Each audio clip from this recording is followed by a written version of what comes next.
Allora, io, come è stato anticipato, mi dedico agli animali e agli adattamenti che non sono soltanto morfologici, ma spesso comportamentali in relazione alle caratteristiche della costa. Mi presento un attimo, lavoro al Dipartimento di Comunicazione e Benessere Animale della Stazione Zoologica Antandorn.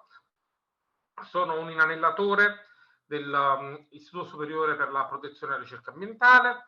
Sono dottorato in gestione degli ambienti forestali, sono censitore dell'avifauna acquatica, presidente dell'Associazione di tutela ambientale Ardea, segretario del Centro Italiano Studi Ornitologici. E diciamo, amo parecchio la divulgazione e faccio varie attività in tal senso. Abbiamo già parlato degli aspetti botanici e fisici della zona retrodunale, che come abbiamo detto è una zona caratterizzata da maggiore umidità rispetto alle zone che la precedono, tanto che spesso abbiamo in questa zona degli stagni retrodunali. Questi stagni retrodunali sono dei veri e propri diciamo, hotspot per tutta una serie di specie, perché questa aggregazione, diciamo, questa maggiore umidità li diciamo, fa innestare una diciamo, fauna e, come abbiamo detto, anche una vegetazione davvero ricca. Questa si esprime soprattutto nelle sabbie, nei limi, nei substrati di questi stessi stagni e che vengono utilizzati soprattutto agli uccelli migratori per alimentarsi. Per evitare che questi uccelli che migrano più o meno negli stessi periodi, quindi migrazione di andata alla fine dell'estate, inizio dell'autunno, e migrazione di ritorno in diciamo, primavera fondamentalmente, questi uccelli hanno un becco di varie caratteristiche che gli consente uno spettro alimentare molto diverso e solo parzialmente sovrapposto, in modo di non competere gli uni con gli altri ed essere nello stesso sito di foraggiamento in decine di individui e trovare un equilibrio senza, diciamo, competere strettamente in maniera negativa fra loro. Qua vi mostro due esempi virtuosi di spettro alimentare particolare. Il primo è la vocetta, che ha questo becco all'insù molto elegante, in linea con il bianco-nero della livrea e dell'azzurro delle zampe, diciamo, rispetto all'eleganza, ma questo becco non è un vezzo estetico, ma serve a recuperare gli organismi di cui si nutre che si muovono in linea della tensione superficiale sull'acqua. Quindi fondamentalmente la vocetta è un uccello super specializzato nel raccogliere gli organismi che si muovono sul pelo dell'acqua. In questo modo compete veramente poco con altri trampolieri. L'altra icona del foraggiamento particolare fra gli uccelli è uno dei pochi uccelli filtratori, però sicuramente già vi viene in mente, del fenicottero. Qua si vede perfettamente come si nutre. Fondamentalmente ha una serie di lamelle ai lati del becco che fungono esattamente come i fannoni di una balena. Lui tira dentro l'acqua e sbatte la lingua contro questi, chiamiamoli fanoni, però sono lamelle corne. Diciamo, l'Artemia salinea ed altri piccoli organismi restano intrappolati nel becco e se ne nutre. Questo fa sì che il fenicottero riesce a vivere in laghi salmastri, lagune salmastre, in cui nessun altro uccello trova le risorse alimentari per alimentarsi. Diciamo, questo spettro alimentare incide molto anche sugli spostamenti dei fenicotteri. Infatti il fenicottero è un migratore particolare perché viene chiamato diciamo, un migratore errante. la maggior parte, cioè la stragrande maggioranza degli uccelli migratori ha delle direzioni di volo, che sono ad esempio nord-est per gli uccelli che migrano in primavera e sud-ovest per quelli che migrano in autunno. Il fenicottero deve spostarsi diciamo, in luoghi in cui la concentrazione di nutrienti presente in acqua è elevata. Quindi questa cosa è dipendente dalle piogge e dall'evaporazione, per cui si può spostare in qualsiasi direzione. Può andare diciamo, a nord in autunno o diciamo viceversa, quindi non ha una direzione preferenziale.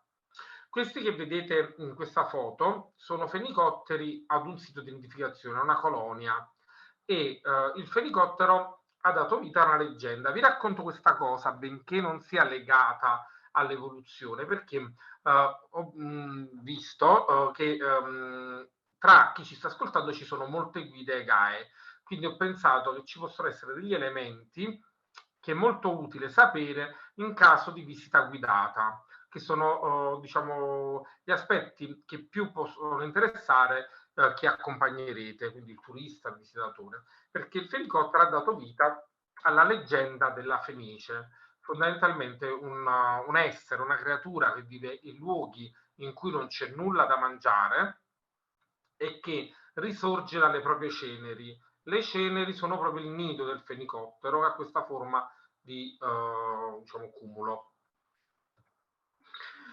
Quindi andiamo alla fauna diciamo, del complesso dunare. Allora, innanzitutto abbiamo proprio gli insetti, che sono sicuramente il gruppo più numeroso sulla duna e forse in qualsiasi altro habitat terrestre.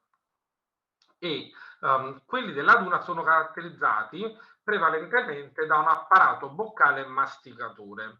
Diciamo, perché? L'apparato boccale masticatore è quello fra gli insetti che più massimizza diciamo, l'efficacia energetica. Fondamentalmente qualsiasi cosa c'è, loro riescono a demolirla e di ingerirla. Gli altri apparati, come può essere quello lambente succhiatore delle farfalle, il pungente succhiatore delle zanzare, è più specializzato e senza delle strutture apposite è poco funzionale. Quindi animali come questa cavalletta della sabbia sono caratterizzati da proprio questo apparato boccale e difficilmente selezionano la pianta in base alla specie, ma si riescono a nutrirsi sia su un cisto che sul lentisco, per farvi un esempio banale. Riescono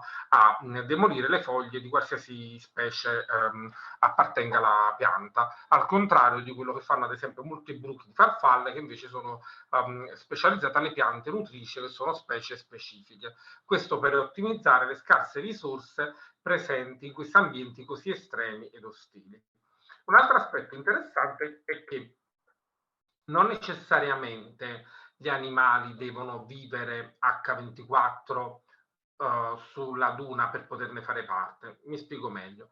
Abbiamo detto che in questo ambiente ci sono numerosi insetti, quindi magari è un ambiente ideale a numerosi uccelli insettivori, che però, non essendoci strutture atte alla nidificazione, avrebbero difficoltà a nidificare.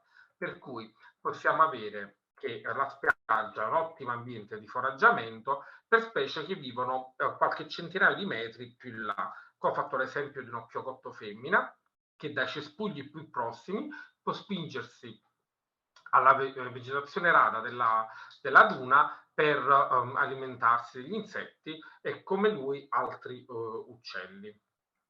Ora siamo proprio in quella zona che apparentemente è sterile, proprio priva di vegetazione, ma questo non significa priva di vita. Non so se vedete, ma c'è una nidificazione.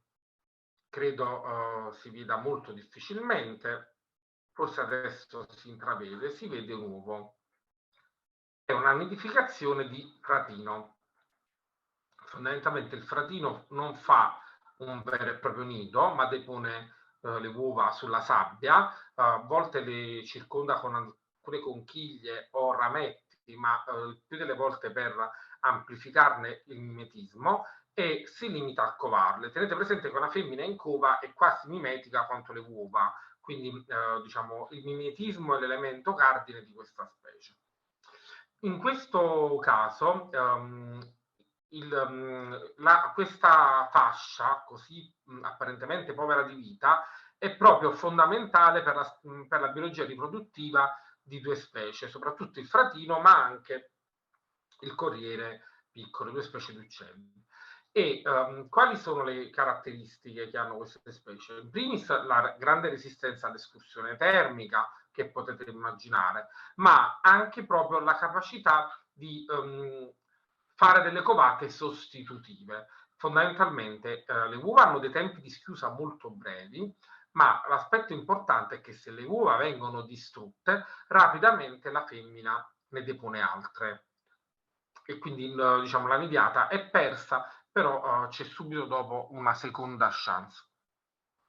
E qualora invece si schiudono, quando i piccoli stanno lì per involarsi, la femmina già ne depone altre, e quindi hanno dei ritmi riproduttivi abbastanza elevati, per cui è molto più importante tutelare dei riproduttori che il singolo uovo, in quanto il singolo uovo ha delle probabilità più basse di avere successo. Se volete documentarvi su Fratino e Corriere Piccolo, c'è un quaderno didattico gratuito. Dopo condivido il link nella chat e condividerò il PDF nel Drive.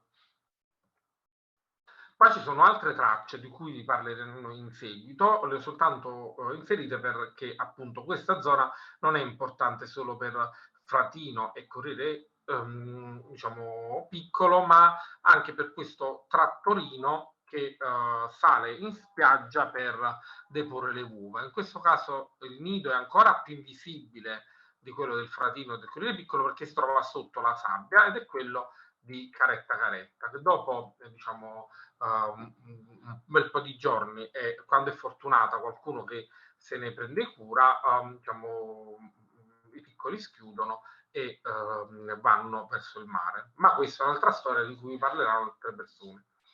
Qua c'è il bagnasciuga, e anche questa è un'altra zona apparentemente priva di vita. In realtà di vita ce n'è, però diciamo di quelle specie che non sono proprio delle specie bandiera, delle specie pucciose che restano nei nostri cuori per l'eternità, come la pulce di mare, la renicola e il granchio della sabbia.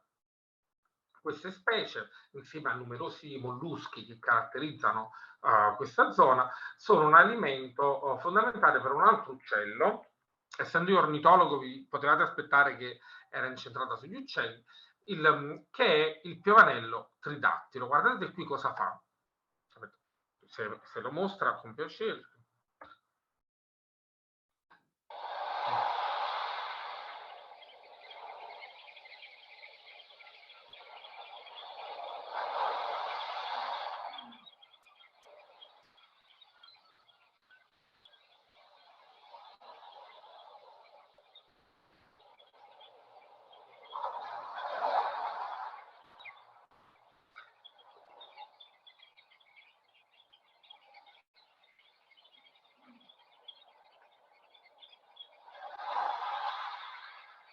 Se ci avete fatto caso, lui resta perennemente sul bagnasciuga e si muove sul limite dell'onda, perché coglie il momento in cui gli organismi più acquatici si infossano perché l'onda si sta ritraendo, e gli organismi invece più acquatici emergono perché l'onda sta arrivando. Quindi in quelle poche frazioni di secondo in cui c'è questo movimento, individua la preda e se ne nutre.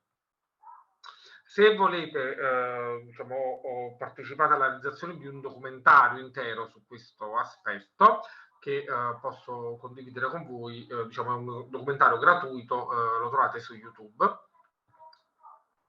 Parliamo invece di un altro ambiente, stavolta sommerso, che sono proprio le praterie di Posidonia. Già sono state descritte in precedenza in quanto un elemento, diciamo, una pianta marina davvero importante per tutti gli aspetti che qui vengono diciamo, elencati. E per quanto riguarda gli aspetti zoologici è un habitat rifugio per molte specie, soprattutto nel periodo in cui queste sono più vulnerabili, cioè nel periodo in cui c'è bisogno di una nursery. Oltre a tutelare diciamo, le specie perché in quel, diciamo, fra le fronde delle Posidonie possono trovare riparo, la Posidonia serve a moltissimi altri aspetti, dalla protezione delle coste a stoccare carbonio, a produrre ossigeno e anche a darci una bioindicazione di un'acqua pulita. Qua è una pagina di Google in cui ho cliccato semplicemente Posidonia e si evince quanto questa sia correlata ad altre specie e che sia davvero un'icona della biodiversità in mare. Fra le specie si vede in qualche immagine il cavalluccio marino, che è una specie per cui come stazione zoologica abbiamo redatto un forum dedicato ai sub per recuperare dati utili alla conservazione del cavalluccio marino. Quindi se fra chi ci sta ascoltando c'è qualche sub e mi contatta, gli passo questo forum con estremo piacere. La Posidonia, come il mare, è a rischio a causa dei cambiamenti climatici che oltre ad innalzare il livello della temperatura anche dell'acqua, aumentano la quantità di CO2 disciolta in acqua. Questo diciamo, aumenta l'acido cloridico che va a disciogliere il carbonato di calcio, andando a mettere a repentaglio problematicamente la vita dei molluschi, in quanto complica di molto la costruzione della conchiglia. E come immagino sia facile da immaginare, appunto, molte specie di mollusco senza conchiglie sono praticamente spacciate e diciamo, grosso delle reti trofiche in mare dipendono dai molluschi. E quindi diciamo, ci stiamo preparando a diciamo, un futuro con meno molluschi in mare. Passiamo adesso alla costa rocciosa, che è completamente diversa da quella di prima e basta questa foto per diciamo, renderlo evidente a tutti. Gli ambienti verticali come le coste rocciose sono proprio l'ambiente emblema per gli uccelli. Le comunità di uccelli variano molto in base al luogo dove ci troviamo. In tutto il Mediterraneo, ad esempio, è molto diffuso il falco pellegrino, che è questo qui, ma ad esempio in Sardegna e in alcune zone della Sicilia invece le pareti, le coste rocciose sono davvero importanti per il falco e la regina, una specie molto molto particolare perché sverna quasi tutto interamente nel Madagascar, nidifica sulle piccole isole del Mediterraneo e su queste coste diciamo con falesia a strapiombo e ha diciamo sincronizzato la propria strategia riproduttiva alla migrazione di andata dei piccoli passeriformi sul mare. Quindi quando in autunno migrano i passeriformi, immaginate pettirossi, tordi, molti sono al loro primo viaggio perché tenete presente che da una coppia di pettirossi o di sordi possono venire fuori anche 10 piccoli, quindi sul mare trovano soprattutto uccelli alla loro prima esperienza di viaggio, quindi ancora più facili prede. Quindi loro con questa sincronizzazione non hanno difficoltà a sfamare i piccoli nel nido. Altra cosa che fanno i falchi della regina, che per certi aspetti è un po' macabra, quando sono in giorni di surplus alimentare e sono sazi, mutilano gli uccelli predati e li conservano vivi fra le rocce e se ne nutrono il giorno dopo. E anche questo è una strategia comportamentale tesa ad ottimizzare gli sforzi. Altre specie, diciamo, non rapaci che utilizzano le pareti rocciose sul mare sono i rondoni, tutte e tre le specie, comune, pallido e maggiore, e poi il marangone dal ciuffo che è molto simile a un cormorano, vive lungo le coste italiane, non uniformemente dappertutto, è molto abbondante in Sardegna, diciamo, diciamo, presente in Toscana, c'è qualche coppia nel Lazio, però in alcune altre zone invece è assente. Qui c'è un'altra, diciamo, come dire, chicca da raccontare alle persone che accompagnerete, ed è quella che diciamo, riguarda i canti che si possono ascoltare di notte in mare. Quindi vi chiedo di pensare di essere in mare dopo giorni e giorni di navigazione 3000 anni fa fra le isole del Mediterraneo e di sentire questo verso solo nelle notti senza luna. Non so se lo sentite, spero di sì.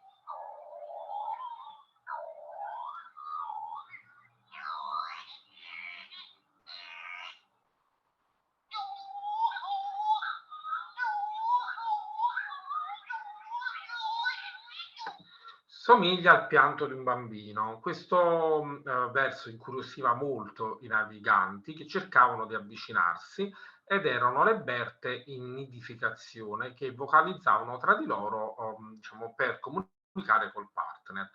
La nave in avvicinamento, diciamo, in queste notti particolarmente buie perché prive di luna, andava spesso a schiantarsi tra le rocce naufragando, e questo ha fatto nascere il mito delle sirene greche, ovviamente, che sono le prime sirene descritte dalla mitologia. Infatti Ulisse, che si lega all'albero, non cerca di sfuggire da donne per metà pesci, ma per donne per metà uccelli, e questi uccelli sono proprio le berte, che in Sardegna sono molto diffuse, in altre parti d'Italia no. E vabbè, ho partecipato a vari progetti su della berte, si studiano e si inanellano proprio in queste famose notti senza luna quando rientrano in mare. Ho quasi finito per Ok, sì, Rosario, così. la penultima slide.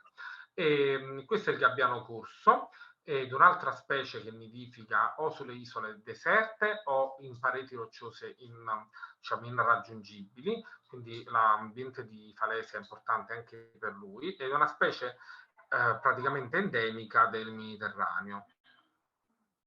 Qui vedete forse una delle coste rocciose più famose del mondo, che è quella di Capri, e le coste rocciose spesso hanno isolotti scogli isolati, isolotti, in questo caso i faraglioni.